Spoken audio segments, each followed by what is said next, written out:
य एवम् वेद योपामायतनम् वेद आयतनवान् भवते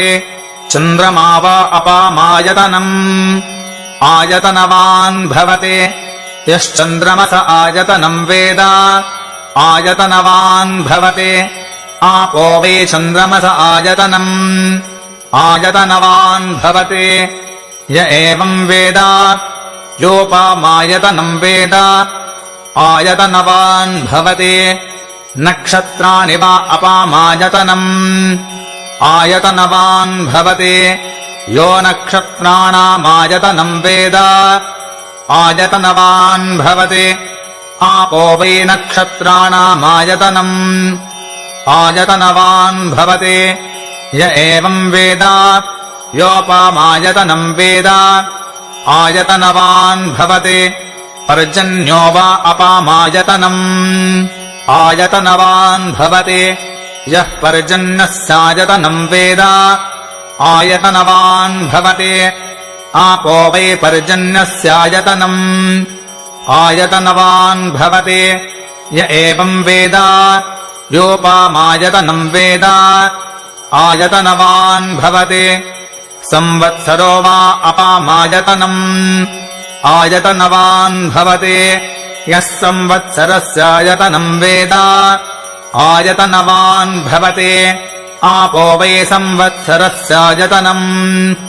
आयतनवान् भवते राजाधिराजाय प्रसह्यसाहिने नमो वयम् वै श्रवणाय कुर्महे समे कामान् कामकामाय मह्यम्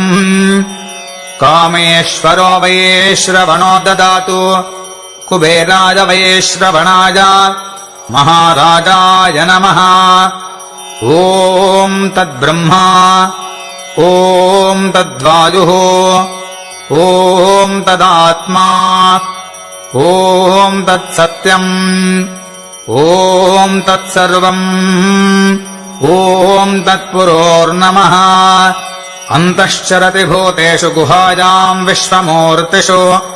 त्वम् यज्ञस्त्वम् वषट्कारस्त्वमिन्द्रस्त्वगो रुद्रस्त्वम् विष्णुस्त्वम् ब्रह्मत्वम् प्रजापतिः त्वम् तदाप आपो ज्योतिरसोऽमृतम् ब्रह्म भूर्भुवस्सु परोम्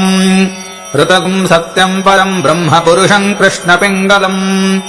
ऊर्ध्वरेतम् विरूपाक्षम् विश्वरूपाय वै नमो नमः नारायणाय विद्महे वासुदेवाय धीमहि तन्नो विष्णुः प्रचोदयात् महादेव्यै च विद्महे विष्णुपत्नी च धीमहि तन्नो लक्ष्मीः प्रचोदयात् तत्पुरुषाय विद्महे महादेवाय धीमहि तन्नो रुद्रः प्रचोदयात् कात्यायनाय विद्महे कन्याकुमारी धीमहि तन्नो दुर्गः प्रचोदयात् वेदात्मनाय विद्महे हिरण्यगर्भाय धीमहि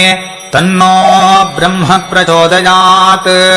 वाग्देव्यै च विद्महे सर्वसिद्ध्यै च धीमहि तन्नो वाणी प्रचोदयात् भास्कराय विद्महे महद्युतिकराय धीमहि तन्नो आदित्यः प्रचोदयात् तत्पुरुषाय विद्महे वक्रतुण्डाय धीमहि तन्नो दन्तिः प्रचोदयात् तत्पुरुषाय विद्महे चक्रतुण्डाय धीमहि तन्नो नन्दिः प्रचोदयात् तत्पुरुषाय विद्महे महासेनाय धीमहि तन्नः षण्मुखः प्रचोदयात् तत्पुरुषाय विद्महे सुवर्णपक्षाय धीमहि तन्नो गरुडः प्रचोदयात् वज्रनखाय विद्महे तीक्ष्णदग्गुष्ट्राय धीमहि तन्नो नारसिंहः प्रचोदयात्